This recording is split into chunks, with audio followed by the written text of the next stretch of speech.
Alright, we're going to review the Vevor or Vevor, or however they say it, 52-inch leaf sweeper. Yeah, exciting stuff. Stay tuned. Alright, this is a Vevor leaf sweeper. You hook it up to a lawnmower, tractor, or a four-wheeler. You drive around, it picks up the leaves, puts them in the bag. You pull the rope, it dumps them out. And that's the premise behind it.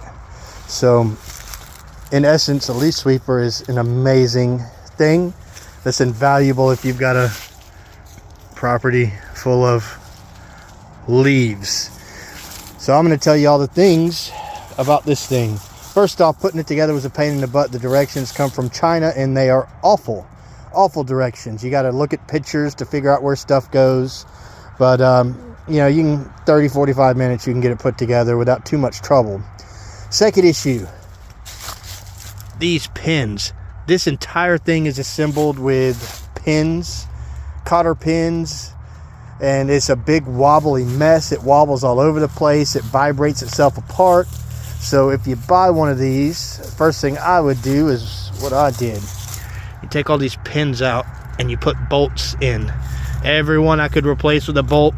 Got a bolt. I left this one just because that's a hinge and couldn't think of a better way to do that. Alright, so is this worth buying? Absolutely not.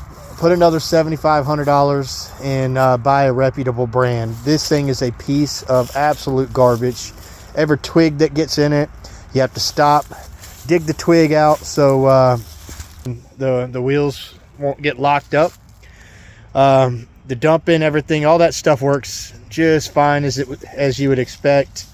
This wheel over here has fallen off 3 or 4 times. Every time I get this thing out, I have to go and reattach that wheel. Because of that, the splines are on the inside here.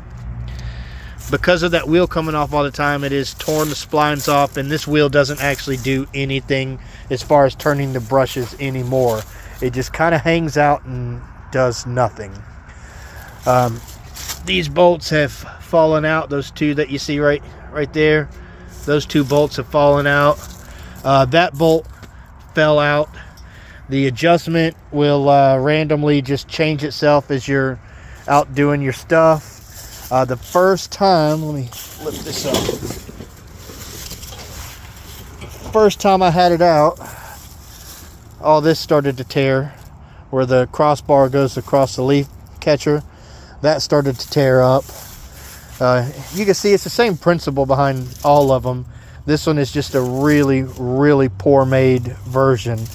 If you look close, you can actually see the metal chassis up there right here is bowed up because it's just a cheap piece of garbage and it's bent. I don't know if you can see it. Oh, there we go. Right here you can see this is where the splines inside of here turn this shaft, which is attached to the shaft with the brushes. You can see this right here. Let's see if I can get that to move. You see that piece all wiggling around? It's about to fall out of there.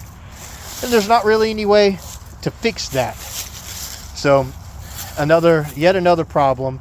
Yes, this is one of the cheapest leaf sweepers you can buy. Would I suggest the Vevor leaf sweeper? Absolutely not. Pay more, get more. This is a piece of junk every time I get it out, which I've only got it out 3 or 4 times now.